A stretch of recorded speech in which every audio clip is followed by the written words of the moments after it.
민수기 17장 1절 여호와께서 모세에게 말씀하여 이르시되 너는 이스라엘 자손에게 말하여 그들 중에서 각 조상의 가문을 따라 지팡이 하나씩을 취하되 곧 그들의 조상의 가문대로 그 모든 지휘관에게서 지팡이 12를 취하고 그 사람들의 이름을 각각 그 지팡이에 쓰되 레위의 지팡이에는 아론의 이름을 쓰라.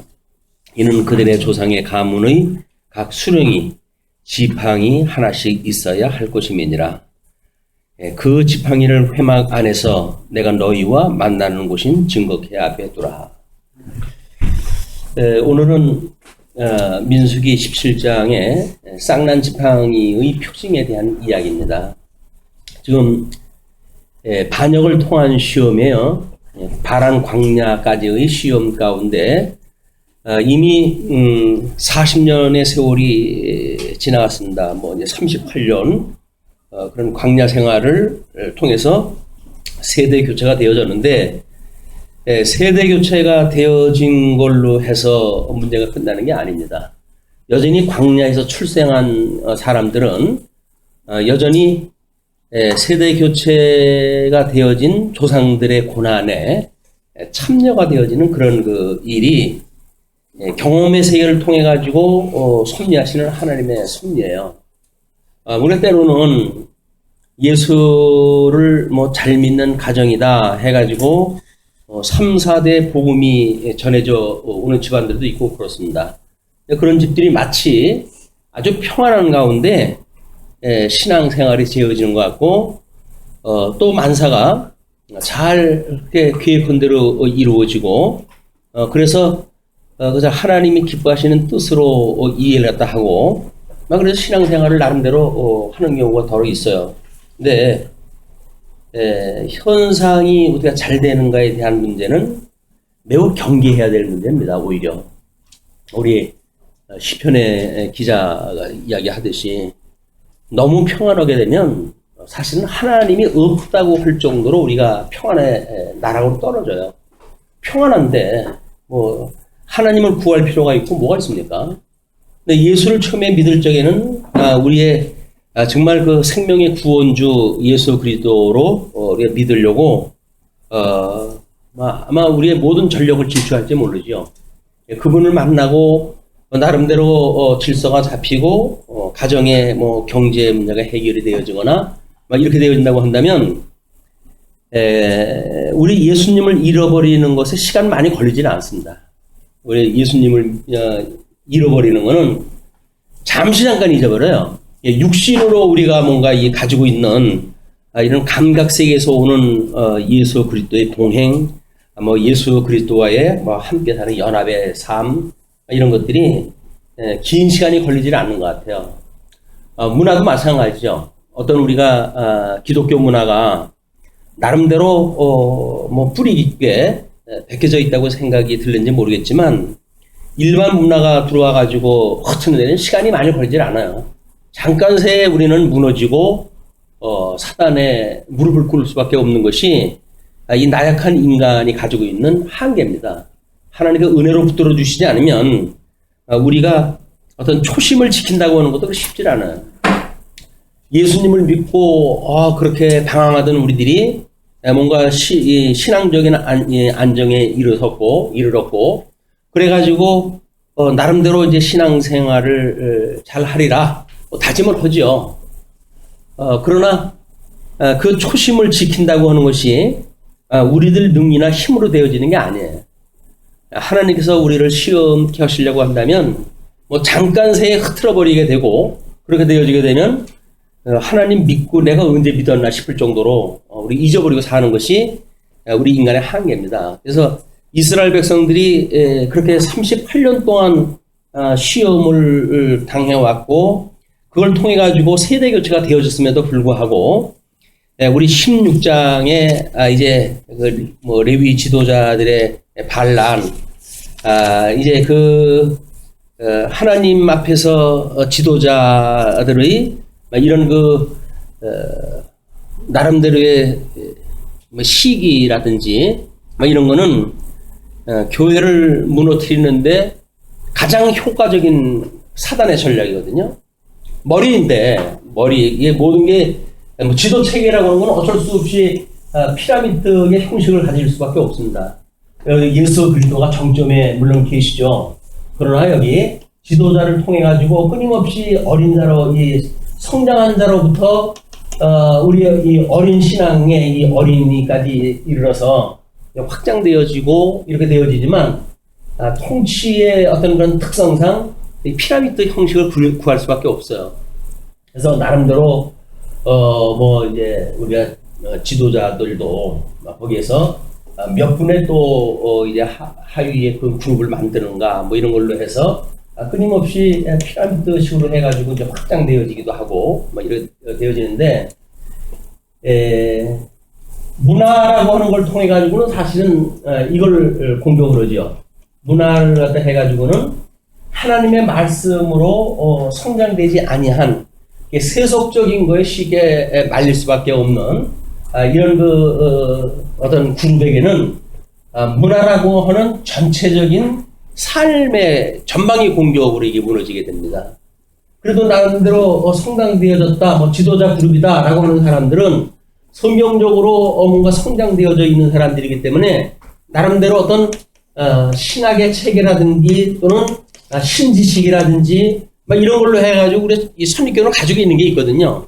이런 것이 가지고 있기 때문에 이걸 공격하려고 한다면 이제 이 신지식이라고 하는 근본을 흔들어 놓지 않으면 안 돼요. 그러나 어린이들은 어떤 이런 신지식이나 하나님을 아는 지식으로 무장이 되어져 있지는 않기 때문에 그들의 감수성을 자극하는 문화 요게 들어오게 되면 주님의 몸된 교회가 하루아침에 이 아이들이 병이 들어요. 아마 지금 한국 교회가 그런 그 양상이 아닌가 싶습니다. 이 문화를 연구하시는 분들의 의할 것 같으면 뉴에이지 운동이라든가 뭐 이런 걸로 해가지고 교회에 새로운 그 어둠의 문화가 이제 들어오게 되어지고 그래서 하나님을 깨닫게 하시는 영광 계시를 우리가 배울 수 있는 성경에 관심이 있는 것이 아니라 끊임없이 어떤 감각적 즐거움을 추구하게 되어지는 이런 쪽으로 이제 교회 교육도 자꾸 변해가는 거예요. 우리가 세속주의를 경계해야 된다라고 이야기하다 하지만 교회에서 어린아이들에게 관심을 끌 수 있는 방법은 세속적인 게 가장 좋은 방법이거든요. 그 아이들에게 잘하면 뭐 상 하나 줄게 라고 이야기를 하게 되면 상급을 원하는 아이들에 의해 가지고 아주 최고의 열심을 불러일으키기도 하고 그렇기 때문에 어떤 학습 효과라든가 뭐 이런 걸로 봤을 적에는 상당히 우수한 방법이에요 이게. 그러니까 우리가 나름대로 어떤 실적을 요구하거나 이제 위로부터 실적을 요구하거나 또는 나름대로 자체적으로 어떤 효과의 증진을 꾀한다거나 이렇게 되어지게 되면 이 세속적인 방법을 나무라 할 수가 없어요. 세속적인 방법, 우리 이제 오전에도 신비주의에 대한 그 이야기를 했지만, 우리가 이런 하나님의 영광 계시를 통해 가지고 성경을 통해서 하나님을 아는 지식의 성장을 하다 하고, 그러므로 우리 하나님이 우리와 함께 하신다라고 하는 임마누엘 신앙으로 해가지고 우리가 무장이 되어져서, 우리가 죽으나 사나, 뭘 먹고 마시든지 주를 위하여 산다고 하는 어떤 지도자의 삶이라고 한다면 모르겠지만 우리 아이들은 그런 게 아니잖아요. 신학에 대해서 그 아이들이 하나님하고 우리가 어떻게 하나님이 우리를 구원했다 그러는데 그분이 나하고 어떻게 하나야? 내가 어떻게 그분 안에 있어? 라고는 이게 안 되는 거야. 그래서 뭐 우리 신약 성경에 보게 되면 예수님한테 질문하는 것이 그런 거 아니에요?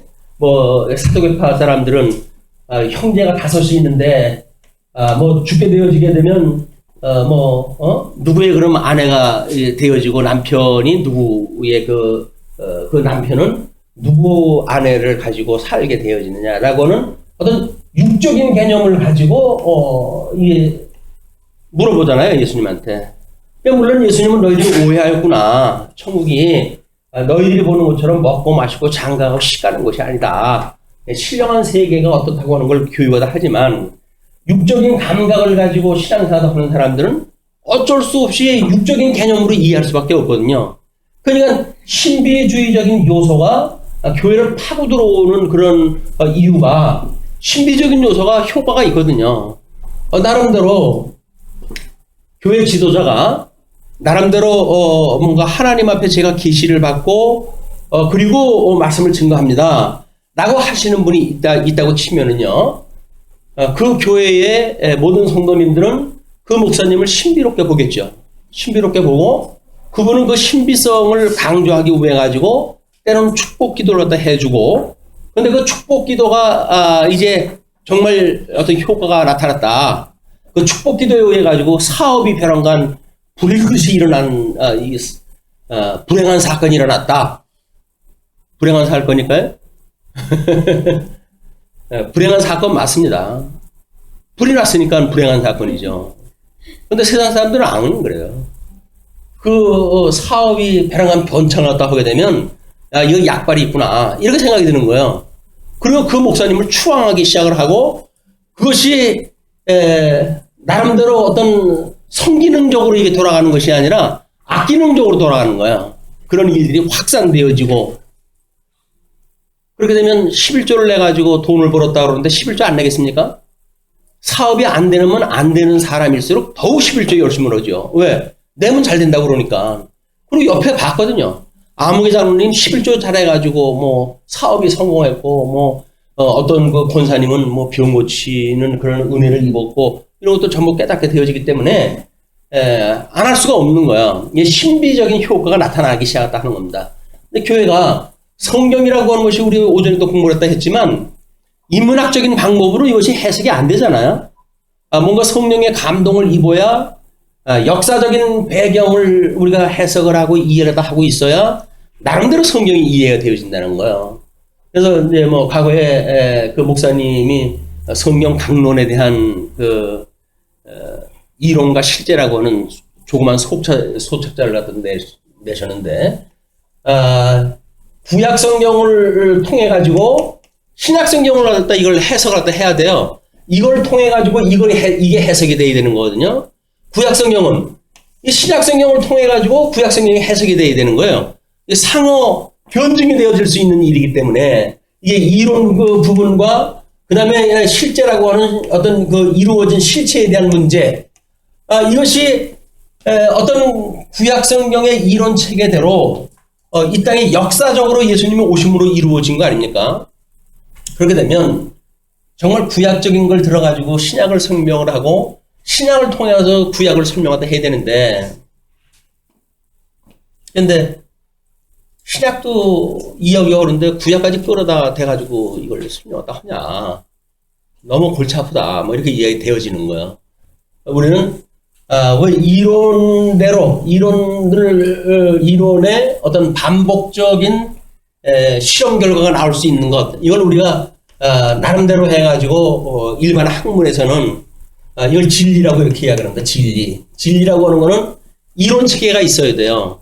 그리고 이론 체계대로 정말 이루어졌는가에 대한 그걸 우리가 이게 진리라고 하는 겁니다. 그래서 일반 학문에서 이론을 만들기 위해 가지고 여기다 가설을 먼저 제시하고 이 가설대로 이론을 만들고 이론대로 실제로 실습을 갖다 통해 가지고 실험 실습을 통해 가지고 끊임없이 반복적으로 그 이론대로 해 가지고 나타나는가 결과가 그렇게 됐을 때 그것이 논문으로 해 가지고 그건 참 진리다 이렇게 되어지는 거예요. 과학의 일반적인 그 과학도. 근데 아무런 이런 뭐 근거도 없이 그냥 그때 일어나는 신비적인 현상, 이 신비적인 현상으로 해가지고 하나님의 계심을 믿었다라고 이야기를 하게 되면 그건 얼마 못 가요. 왜? 현상이라고 하는 건 끊임없이 시간과 더불어가지고 변화되어지는 거거든요. 이 시간과 더불어가지고 변화되어지는 현상의 문제는 이게 그게 유지가 되어지는 게 아니에요. 잘 될 때가 있으면 안 될 때가 있는 거니까. 근데 잘 됐기 때문에 이게 하나님이 나한테 복을 주셨다라고 믿으면 안 될 때는 그럼 이제 하나님 나를 버렸다고 생각이 드니까 하나님 떠날 수밖에 없죠. 근데 교회 우리 인생이 뭐 70, 80 사는데 나름대로 이런 신비적인 어떤 효과에 의해 가지고 나타나는 그런 그 현상들이 한 교회에 만약에 뭐 수백 명이 있는 교회라고 한다면 한두 명은 꼭 있어요. 성공하시는 분들이. 근데 사람들이 실패하는 사람을 보느냐면 그렇지는 않습니다. 성공하는 사람만 봐요. 그러면 한 200명, 200세대가 있다고 한다면 200세대가 이게 한 달에 한 달, 1년 12달로 나누게 되면 한 달에 우리가 경험할 수 있는 사람들의 그 숫자가 적지 않은 숫자거든요. 아무개는 뭐 어떻게 해가지고 성공을 했다 했대. 누가 이번에 뭐 큰 비용이 났대. 라고 하는 신비적인 현상이 끊임없이 그 교회는 있어요. 그 교회는 있는데, 있으니까 또 끊임없이 병 고치는 그런 치유에 대한 일도 시작이 되죠. 아니, 200명이 있는데 200세대가 다 건강해졌다. 그러면 할 필요가 없잖아요. 근데도 불구하고 이 현상은 끊임없이 있어야 돼. 건강해진 사람이 있으면 또 아픈 사람이 있어가지고 또 아픈 사람에게 또 안수도 하고 이렇게 가지고 이게 세워지고, 사업이 망한 사람이 있다고 한다면 흥한 사람이 또 나오게 돼요. 그럼 나온 사람이 간증 같은 걸 통해 가지고 자기 믿음에 대한 확신을 주기 위한 간증도 있잖아요. 그런 걸 통해 가지고 내가 이렇게 했더니 하나님께서 복을 주셨더라. 그것이 목사님 지도를 따라 가지고 11조를 잘했고 어떻게 했고 라고 하니까는 성공을 했다라고 하는 사례가 우리 교회 같은 경우 아마 한 달에 한 건만 만들어지게 되면 큰 변화가 일어납니다. 근데 한 달이 가고 두 달 가고 1년이 가고 2년이 가도 구성원도 큰 변화가 없고 성도님들도 큰 변화가 없고, 그러면 이게 만약에 성경을 통해 배우지 않았기 때문에 하나님이 우리하고 함께 계신 게 맞아? 하나님이 계셔? 정말 우리 하나님이 예수님을 보내가지고 우리의 죄를 갖다 대속을 갖다 한 게 혹시 맞아? 근데 나는 왜 삶에 대한 변화가 없지? 이런 질문이 끊임없이 만들어지는 거예요. 그렇게 되면 여기서 신비로운 어떤 그런 그 기독교 문화를 가지고 나름대로 쿵짝쿵짝 해가지고 우리들의 그런 심리적인 변화를 갖다 불러일으키게 되면 심리 효과도 있는 거 아닙니까? 심리 효과도 있는데 왜 그런 것이 효과가 없겠어요? 몇 집은 효과가 나타나는 집이 있을 거 아닙니까? 회개 기도하다 기피해가지고 그냥 눈물을 철철 흘리고 그러다 보게 되면 속에 있는 게 그냥 전부 쏟아지다가 보니까 나름대로 뭔가 심리적인 치료가 되어지고, 그걸로 인해 가지고 마음이 뻥 뚫렸어요. 예수님이 내 안에 들어오신 것 같아요. 이런 그 체험을 우리가 서로 나눈단 말이에요. 그게. 근데 그거는 성령의 역사가 아니라도 우리 이런 그 심리적인 효과를 통해 가지고 육적 힐링이 가능한 거예요. 근데 그것이 만약에 교회에서 이루어졌다고 한다면 그 교회에서 일어나는 현상을 성령의 역사다라고 말하는 사람들이 신비주의의 그 특성이란 말이에요.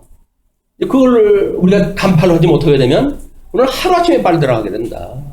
신비주의, 여기서 그냥 평범한 장로님이 기도를 했다고 하시다가 방언이 터져 방언으로 막 기도를 했다고 하게 되면 그냥 웅성웅성할 거 아니에요. 그냥 할렐루야 해가지고 성령이 오셨다고.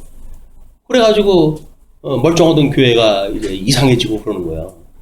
특히 신학이 약한 장로님들이 신비주의의 거장로로서 깨어나냐 합니다. 지금 서울의 큰 교회의 장로급들이 이단적인 그런 신비 현상을 인도하는 분들이 꽤나 많아요. 그분들이 큰 교회에서 교육받으신 분들은 아니니까 나름대로 제자 교육도 받고 다 하신 분들인데, 근데 신비적인 그런 현상이 있고 그분들이 거의 이단시되어지는 거에 앞장을 서가지고 그 일을 다 하고 있어요. 근데 그런 신앙생활 오래 하신 분들한테 이게 신앙이 잘못되어진 겁니다. 장로님, 그렇게 보십시오. 말을 듣지도 않을 뿐만 아니라 욕을 갖다 하겠죠. 욕을. 내가 신앙생활을 얼마나 하는 사람인데 아니 곱게 나이도 어린 것이 나한테 그런 얘기를 하는가. 나오게 되어져요. 자기 경험 세계를 통해 가지고 이루어진 것들.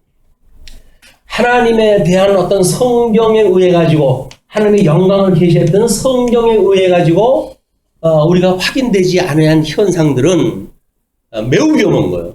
근데 문제는 예수님 오셨을 때 표적이라든지 그런 것들이 수많은 그 표적들이 있잖아요.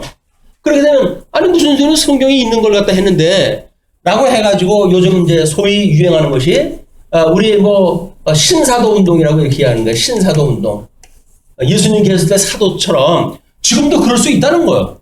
왜 예수님 당시는 사도들이 복음을 증거하고 손을 얹은 대로 낫고 하다못해 수건을 갖다가 가지고도 치유가 되고 그랬는데 지금이라고 왜 안 되느냐? 그때 섭리하셨던 성령이 어디 가셨냐? 라고 이야기가 딱 하게 되어진단 말이에요. 그럼 여기서 나타나는 현상은 성경적인 현상이에요. 근데 이 성경의 해석 학상 보게 되면 사도라고 하는 거는 예수님 살아계셨을 때, 그리고 성경의 기록이 완성되어질 때까지만 사도권이 하나님께 주신 거예요. 특별하게. 그래서 우리 교회 헌법에도 그거를 특별 직임자라고 이렇게 이야기를 해요. 특별 직원. 특별 직원은 뭐냐면 사도같이 이런 특별한 그 신약 성경 기록을 당시에 있었던 직원을 특별한 직원이다 이렇게 이야기를 하는 거예요. 그리고 이제 일반 직원은 거기 이 이후에 세워졌던 장로, 목사, 그다음에 집사 이런 분들이 교회에 있는 세 직원들인 거예요. 여기서 사도라든지 이런 분들은 성경이 기록 당시에 있었던 특별한 은혜를 받았던 그런 그 직원들이거든요.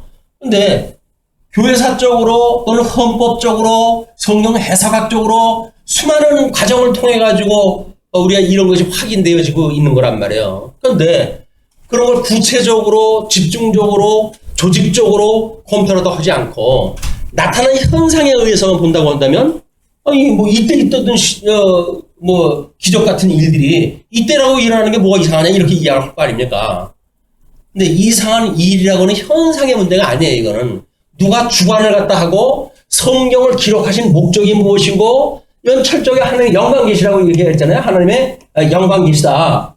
그러면 하나님의 영광이 드러나는 게 성경인데 사람들은 여기서 자기가 어떤 현상을 통해 가지고 나의 유익이 있는 이런 신앙생활을 목적으로 성경을 해석을 해버린단 말이에요. 하나님의 영광 계시가 아니라 인간의 행복을 추구하고 있는 이런 지극히 인본주의적인 신학이 보편화되어지는 거예요. 이게 세속주의로 또는 신비주의로 때로는 자기의 열심을 강조하기 위한 뭐 율법주의로 만들어지는 겁니다. 그런데 뭐 종합적인 걸 공부할 시간들이 없잖아요. 뭐 목사님들이나 뭐 관심 있으면 여기저기 이렇게 조직적으로 뭐 이게 살펴볼까.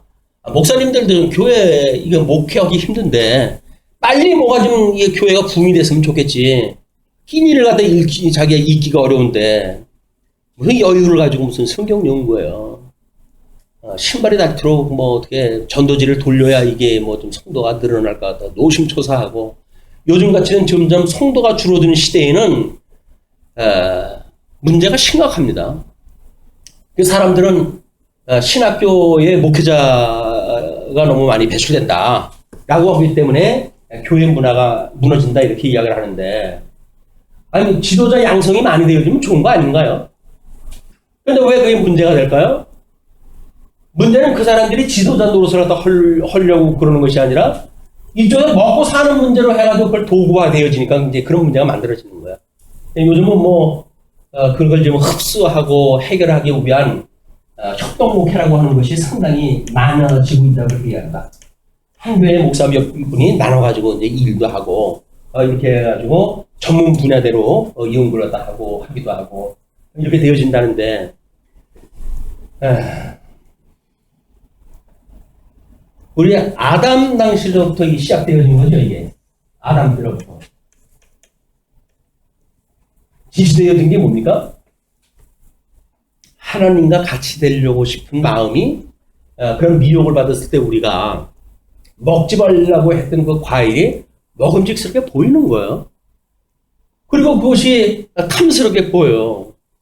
지혜롭게 할 만큼의 이렇게 우리의 안목의 정욕, 이생의 자랑, 뭐 육체의 그런 어떤 그 정욕 이런 걸 따라가지고 지금도 이게 이루어지고 있고 물론 예수님 당시에도 세 가지 시험으로 해가지고 이루어지지 않습니까?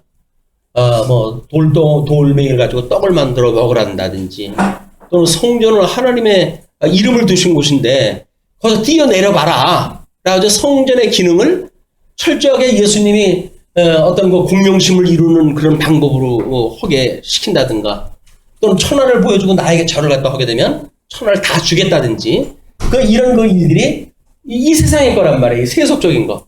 이 세속적인 걸 가지고 아담이 넘어졌고 둘째 아담이 오셨을 때에도 사단은 성공했던 사례니까 예수님한테 똑같은 방법으로 공격을 다 해오잖아요. 예수님이 성령의 도심을 받아가지고 마귀를 물리치고 그리고 구약의 성경에 언약되어진 대로 십자가에 못 박아 주시고 성경대로 부활하심으로 해가지고 이 구약 성경의 모든 그 언약되어진 대로 성취를 다 하셨던 사건이에요. 우리 예수님이 그렇게 그걸 승리하셨기 때문에 지금은 우리 하나님 보좌 우편에서 우리로 하여금 주님의 몸된 교회를 온전케 해가신다는 겁니까? 온전케 해가신다. 그러니까 우리로 하여금 내가 너를 붙들고 있고 내가 너하고 함께 있는 거야. 너는 내가 내 안에 있고 또 나는 너 안에 있어. 우리는 하나야. 주님과 이 그리스도와 주님의 몸된 교회라고 하는 이거를 하나의 원리를 우리한테 가르쳐 주는 거예요. 예수 그리스도는 머리가 되시고 우리 성도는 주님의 몸된 교회의 몸이 되어주고 몸과 머리로서의 이 일체를 우리한테 끊임없이 계시가 하고 있기 때문에 주님의 몸된 교회를 통하지 않냐고는 익힌 공부는 우리가 할 수가 없어요. 이 익힌 공부는 물론 우리 이걸로 알고 있는 배운 공부, 우리 처음에 배우는 것이 이 배운 공부 아닙니까? 예. 그래서 끊임없이 하나님을 성경을 통해서 배우지만 우리의 삶을 통해서 끊임없이 익혀가야 무장이 되어지는데 어린아이들한테 익힌 공부를 시간이 어딨어요. 이제 배운 공부도 대대로 어려운데 이런 그 아이들이 조직만 이렇게 되어진 것이 아니라 실질적으로 알복이라고 하는 입장으로 봤을 때 입문했던 사람들이 최종적으로 구원받는 사람의 숫자는 너무 큰 거에 또 안 되는 거예요. 뭐 이 사람들이 다 구원받아서 얼마나 좋겠습니까? 많은 하나님께서 광야 40년 동안 세대 교체를 갖다 시키듯이 우리가 여기까지 올 때 하나님께서 부르심을 입은 사람들은 많다 그러죠. 이 부르심을 입은 사람은 많아요. 그러나 청함을 입은 사람은 극히 적다 이렇게 이야기를 하거든요. 이게 주님의 뜻이에요. 어쩔 수 없이 부름을 입은 사람들은 많아요. 초청이 뭐 다른 사람들이 뭐 전도하고 뭐 해가지고 전도지 돌리고 뭐 해가지고 다 부르심을 입은 사람들. 그런데 거기에 응답하는 사람이 뭐 여기에 얼마밖에 없고 또 여기서 교회에 그걸 응답을 했다고 해가지고 출석하는 사람은 또 뭐 얼마밖에 없고 여기서 이런 믿음에까지 가는 사람들은 또 얼마밖에 없고 이 믿음에서 배운 공부에서 탈락되어지고 이 기공부까지 가가지고 우리 죽을 때까지 우리 주님이 함께 하신다고 하는 걸 믿는 견인에 이르는 그 성도는 그렇게 많지 않습니다. 그냥 하나님 나라가 그냥 그렇게 넓은 것 같지만 넓지 않아요. 필요 없어요. 그렇게 넓은 거. 그런데 여기서 아직도 종교행위라고 하는 이걸 가지고 교회 생활을 갖다 하는 걸로 장려를 갖다 하고 그래가지고 현상적으로 무엇인가 일어난 거를 실제처럼 보여주게 되면 목사들도 마찬가지입니다. 육체의 소욕이 있잖아요. 그러면 육신의 정욕을 따라가지고 먹어야 살잖아요. 그러면 말씀대로 했으니까 성도들이 제대로 교회에 들어온 사람들이 없어요. 그럼 어떻게 할까요? 어쩔 수 없이 기웃거릴 수밖에 없어요. 예. 그 사람이 정상적으로 하나님의 부름을 입었고 정말 가르치는 은사를 받아가지고 하나님의 붙들려 있다고 한다면 그렇지는 않겠죠. 지도자도 여전히 우리 정상적인 지도자 아닌 사람들이 꽤나 많단 말이에요. 극적으로 하게 되면 여기 적그리스도가 예수 그리스도인 양 등장하다 하기도 하죠. 지금 이단들의 모든 사람들은 자기를 보혜사 성령이라고 이렇게 이야기해요. 보혜사다. 자기가 보혜사라는 거예요. 육신을 가지고 있는 보혜사다. 그러니까 자기가 아니면 구원받을 수 없다는 거거든요. 그걸로 해가지고 청춘남녀들이 얼마나 빠져가는지 모릅니다. 뭐 우리가 알고 있는 이웃 교회 그 청년도 모르겠어요. 그 정확한 그 상황은 모르겠는데 대학교에서 그 유명한 그 조직에 빨려 들어가지고 거기에서 신앙생활도 한다는 얘기를 들었는데 가슴 아픈 일이죠. 진리에 관심 없는 사람은 거기에 또 들어가지 않아요. 교회가 뭔가 모순이 있고 뭐 잘 틀린 것 같고 뭘 알 수가 있는 그런 형편도 안 되고 그냥 이상한 이단 집단에 접근이 되어지고 그리고 자기네들이 알고 있는 심플한 교리 그것이 다각적으로 검증되어진 게 아니에요. 자기네들이 일하고 있는 그냥 간단한 논리가 있는데 그 논리에 빠져버리게 되면 그 사람들은 이단 교리에 빠질 수밖에 없는 거예요. 뭐 그게 목사님한테 와가지고 뭐 자문을 받을겠습니까? 모르겠습니까?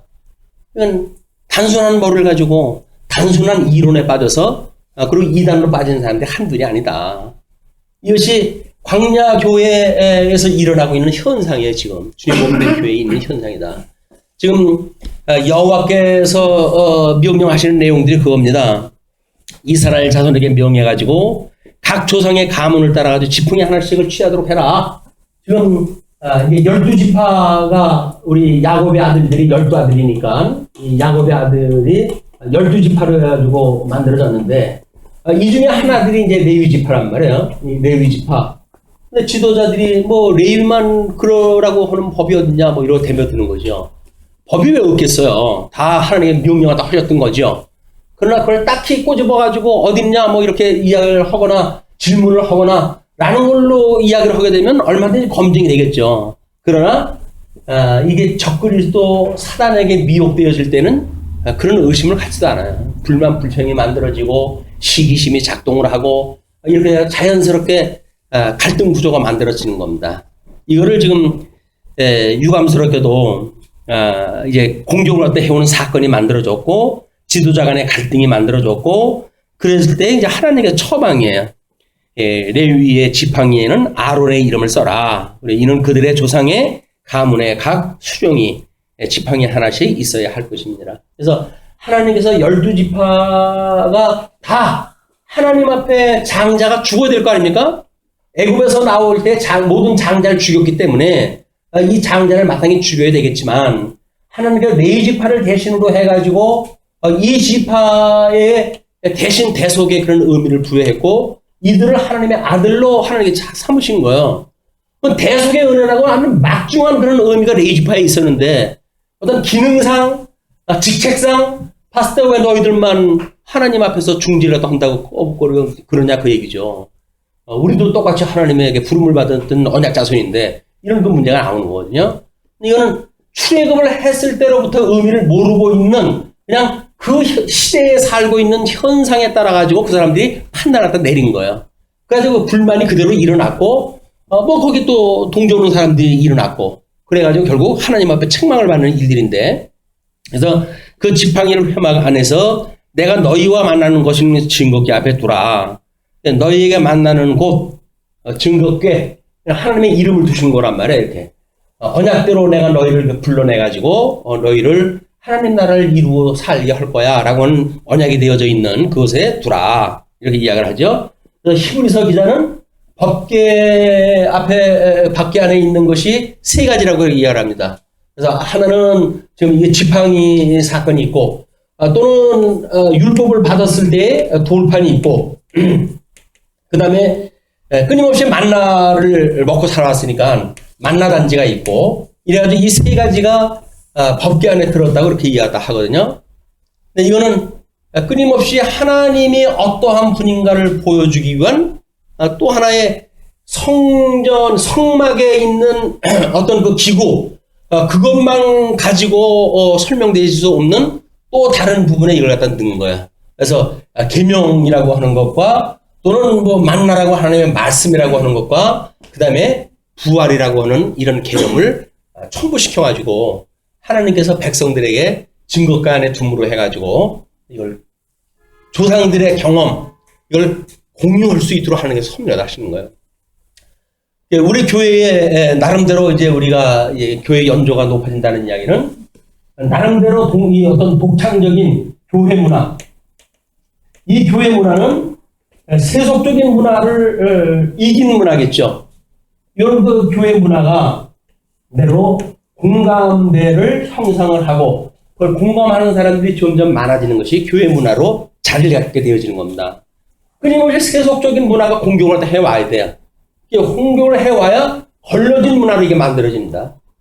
공격하는 것이 없으면 그럼 그게 진짜인지 알고 다 그냥 그렇게 형식만 따라가게 되어진다니까요. 끊임없이 교회에는 공격이 들어와야 돼요. 음부의 공격이 들어와야 돼요. 그 음부의 공격이 들어왔을 때 주님께서 우리의 주님의 몸된 교회는 음부의 권세가 무너뜨리지 못한다고 했어. 이걸 우리가 깨닫는 거예요. 이 음부의 권세가 무너뜨리지 못하는 교회를 세우신다고 주님께서 약속했어. 이걸 깨닫기 위해서는 음부의 권세에 끊임없는 공격이 있어야 돼. 그럼 음부의 권세가 교회는 공격을 하는데 주님의 몸된 교회의 구성원인 성도들에게는 이게 없나요? 음부의 권세가 없나요? 육신의 소욕을 해도 끊임없이 공격을 받아야 돼요. 성도도. 그래가지고 끊임없이 하나님 앞에 우리가 엎드리고 기도하고 하나님의 선한 뜻이 무엇인가 분별하고 하는 삶이 필요한 거예요. 지속적으로 필요한 거예요. 아니 구원받았는데 뭐 이제는 천국 가는 거 다른 방향인데 뭐 꼭 그래야 돼? 라고 한다고 하면 그분은 뭔가 반듯하게 신앙생활도 하는지는 모르죠. 그러나 그분의 내면 세계는 이미 딱딱한 돌이 돼가는 거예요. 성화가 우리는 이 몸을 통해서 성화가 되어져 가야 된다고 이렇게 이야기하잖아요. 주님께서 우리를 거룩하게 변화시켜 간다고 그러죠. 근데 이 성화가 아니라 그런 사람들은 반대로 되어진 걸 뭐랄까요? 석화가 돼요. 석화. 뭐 벽화처럼 고정화되어져 있어 변치 않는.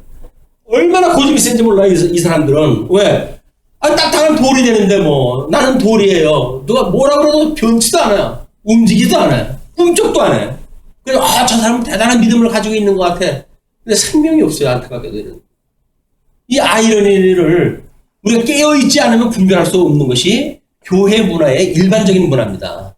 우리가 민수기를 통해 가지고 나름대로 교회 행정의 실제에 대한 이런 것들을 우리가 비교를 갖다 해가면서 공부하는 일은 우리가 어떤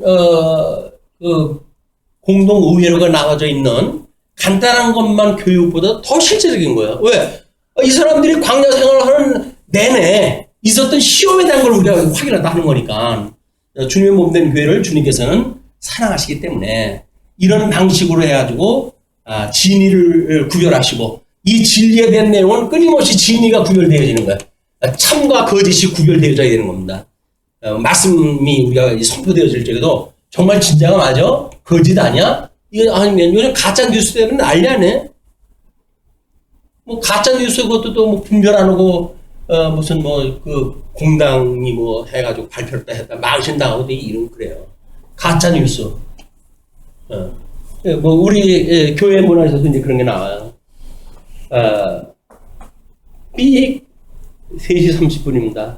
지금부터 말씀동 서원교회 뉴스를 말씀드리겠습니다. 그래가지고 가짜 이야기를 슬쩍슬쩍 섞어놓게 되면 성도님들은 아멘 할렐루야 뭔지도 모르고 그런 데가 아니야? 이건 무슨 수로 막아요? 막을 수 있는 방법은 하나님 말씀으로 무장할 수밖에 없는 거예요. 전신갑주를 갖다 입을 수밖에 없는 거예요.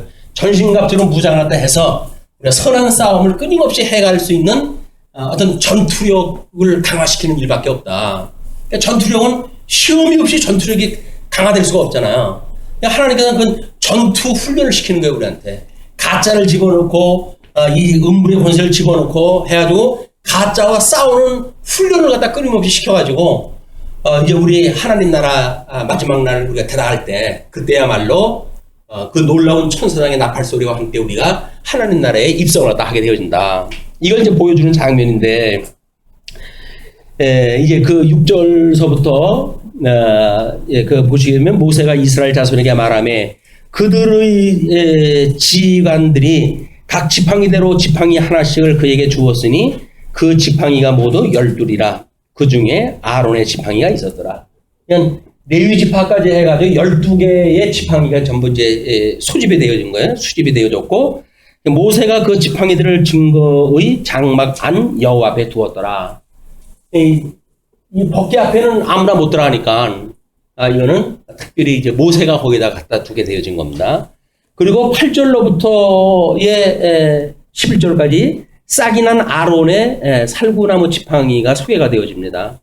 이튿날 모세가 증거의 장막에 들어가 본즉, 다른 사람은 못 들어가요. 이제 그 증거막 있는 데는.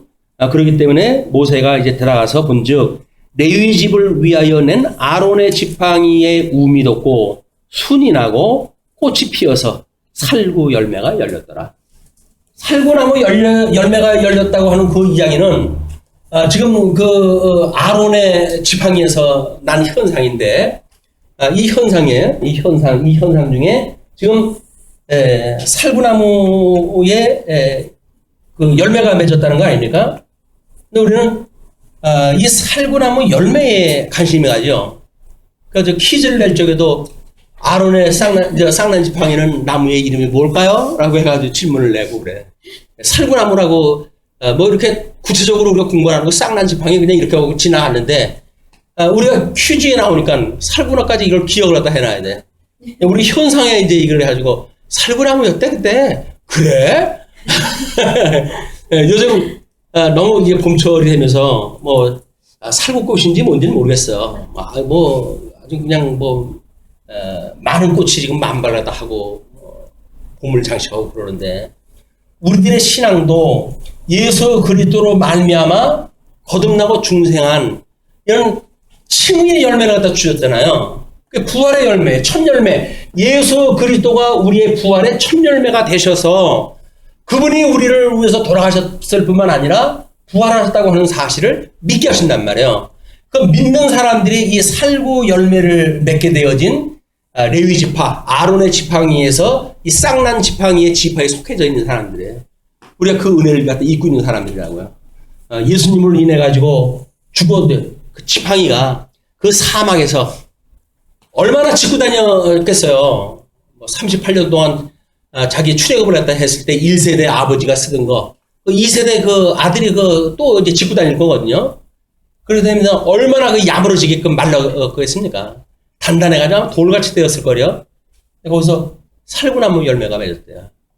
이런 일이 있을 수가 있을까요? 세상에 이런 일이. 그 우미 돋고 순이 나고 꽃이 피어서 살구 열매가 열렸더라. 여기서 중요한 거는 처음에 우미 돋아요, 순이 나요, 꽃이 피고 열매가 맺어요. 그러면 우리들의 어떤 믿음의 과정을 보듯이 여기서도 나름대로 아론의 지팡이가 우미 돋고 그다음에 싹이 나고 그다음에 순이 나고 그다음에 꽃이 피고 그리고 열매가 맺는 이것이 하나님의 섭리하시는 과정이에요. 이게 생명이라고 그래가지고 벼랑간 우리 살구나무에서 그냥 열매를 갖다 맺게 하시질 않고 나름대로 이런 절차를 따라가지고 열매까지 맺게 하신다. 현상적인 우리들의 이 어떤 시간 세계 속에서 우리가 하나님에 대한 지식을 배울 때는 그렇기 때문에 그런 절차가 필요한 거예요. 역사라고 하는 방법을 통해서 왜 하나님께 계시하다고 했을까요? 아니 하나님이 영원하신 하나님이고 전지전능하신 하나님인데 얕짤 해가지고 만들면 될 텐데 굳이 인생 70년 80년 살면서 시간 세계 속에서 이런 고생 저런 고생 하면서 왜 살아갈 수밖에 없는 인생을 만드셨을까요? 이것이 시간과 공간과 모든 그런 형상을 초월하시는 하나님의 섭리가 여전히 우리의 세대에서는 시간 세계로 늘 자주 보여주시는 거예요. 이게 신비주의 같은 데 빠져가지고 빨리 뭐가 됐으면 좋겠다. 한 번 은사를 받아가지고 그냥 벼랑간 알았던 그냥 병이 나버렸으면 좋겠다 라고 하는 거는 허황된 이야기.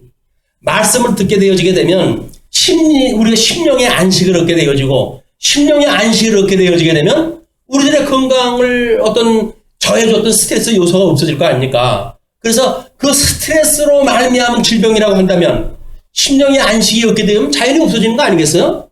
그럼 절차가 있게 되어지는 거라니까요. 그럼 절차를 따라서 하나님께서 우리에게 은혜를 베푸신다. 표적적으로 해가지고 예수님이 그리스도라고 하는 걸 증거하기 위한 특별한 표적적인 사건이야. 표적이니까 그렇게 하지만 예수 그리스도 안에서 우리가 장로를 초청해서 기도하는 문제도 마찬가지인 거야.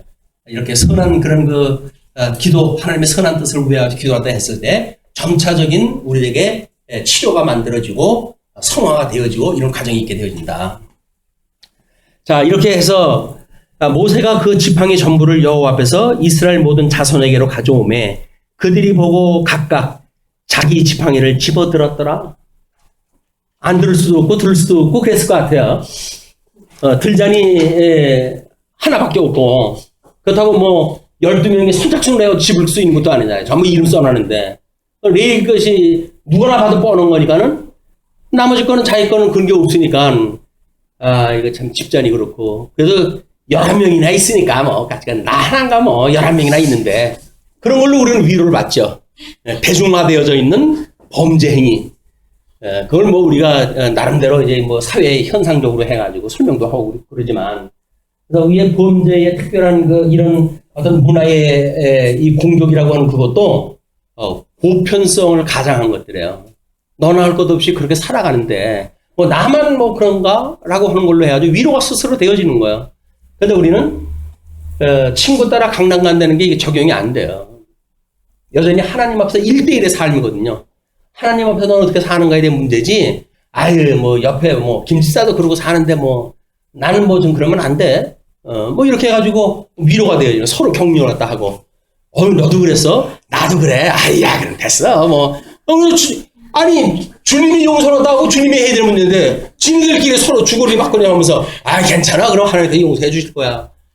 그런 뜻이 어딨어. 성경에 그런 게 어디 있다고. 서로 위로하고 격려하고 세상 문화를 가지고 이게 우리가 경계하겠다 해야 되는 문제다. 보편화되어져 있는 건 더 그래요.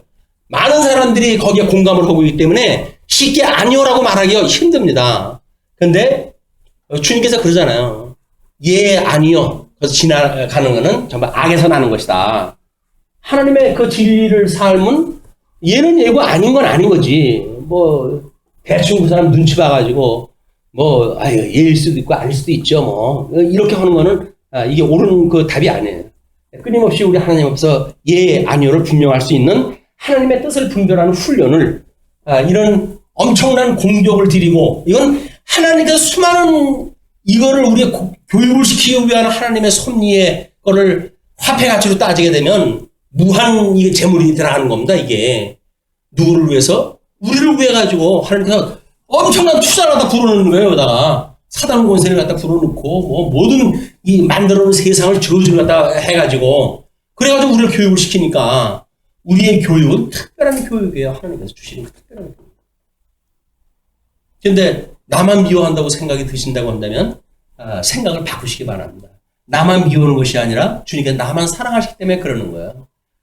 그러니까 너희들이 환난 날에 기뻐하라는 거예요. 환난 날에 기뻐하라. 끊임없이 환난을 피하게 해달라는 거예요. 환난 피하게 해달라는. 근데 주님께서는 끊임없이 환난 날 기뻐하래. 온전히 기뻐하래. 그것도 또.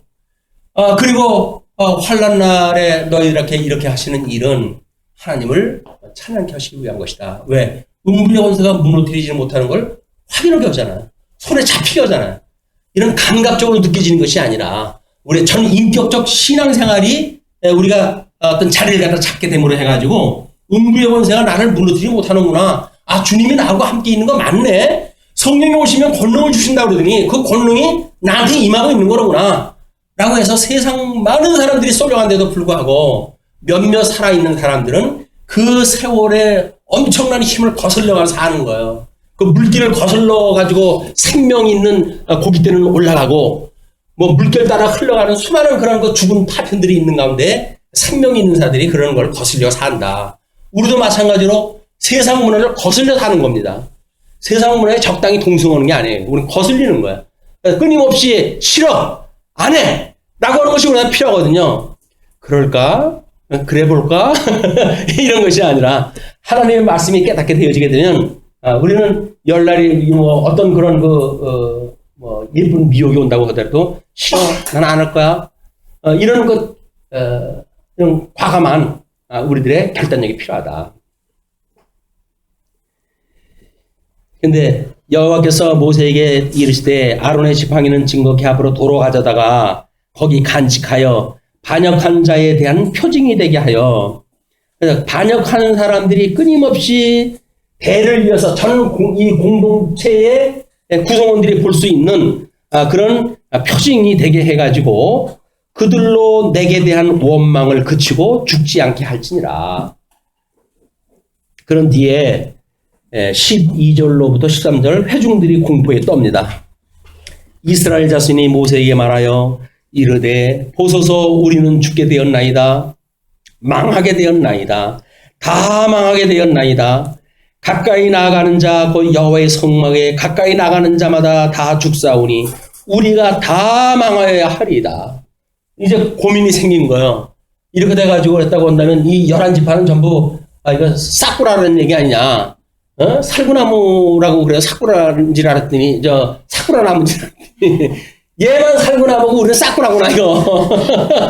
그래 그때서부터 우리가 거짓말을 하는 구성원들을 삭발하라 이렇게 일렀다고 하는 일설이 있다고 제가 지금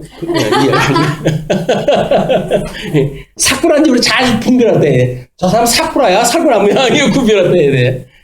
예, 그 예수님을 우리가 바라보는 우리의 삶입니다. 우리가 끊임없이 온전히 하신 예수 그리스도를 바라보고 우리를 미혹하는 적그리스도의 세력들 막 이런 거를 가감하게 물리쳐야 되는 일이 이 시대에 살고 있는 우리들의 아마 피곤한 싸움일지도 모르죠. 그러나 하나님이 우리와 함께 한다고는 공력과 담력을 주시는 믿음을 키워하시는 하나님 놀라운 역사다.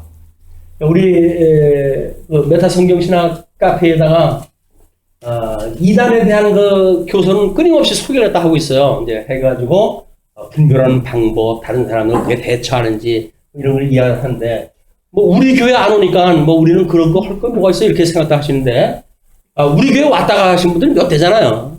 여기 있던 분들이. 그리고 뭐 최근 그 확인된 바에 의하면 나는 그쪽의 교리를 더 좀 공부를 갖다 해야 되겠다.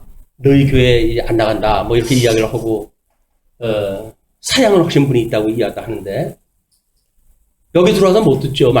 말씀 들으면 머리가 뽀개질 것 같은데 자기가 그 뭐 알량한 걸 가지고 배웠는데 그래서 집중적으로 조직적으로 해가지고 반대 이론이 나가고 그러니까는 머리가 쥐가 나는 거야. 나 도저히 못 살겠다. 너희들 말 듣고는 여기 도저히 못 살겠다.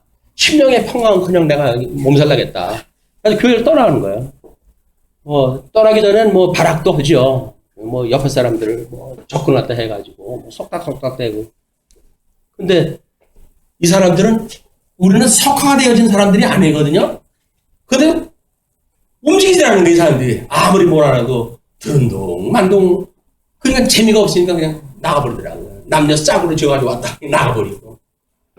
이게 그나마 우리가 이런 하나님의 말씀으로 나름대로 전심전력 무장할 때 해왔기 때문에 지금 이 기독교계에 들어오지 마라.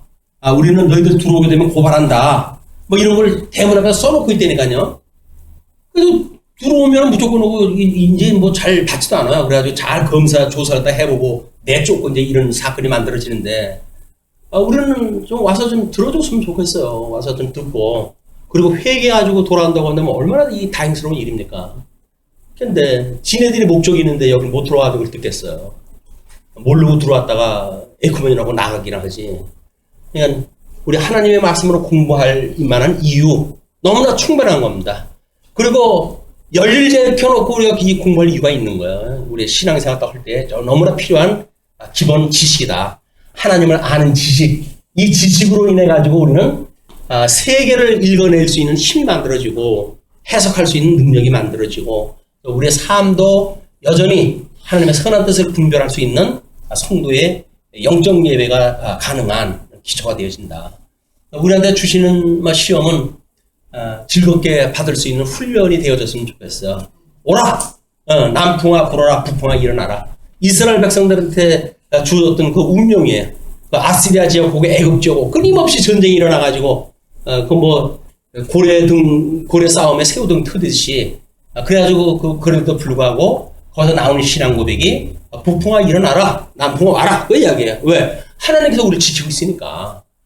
그 구약의 성도들의 믿음이 오늘날 우리들의 믿음이 되어져가지고 시션 마귀가 우리한테 시험 주는 거 막 그런 거 가지고 시험 들지 않았으면 좋겠어요. 그래도 우리 주님께서 끊임없이 시험에 들리게 하지 마시옵고라고 기도하라고 하셨으니까 시험에 들리게 하지 마시옵고 악에서 구하옵소서라고 하는 기도가 계속되어졌으면 좋겠습니다.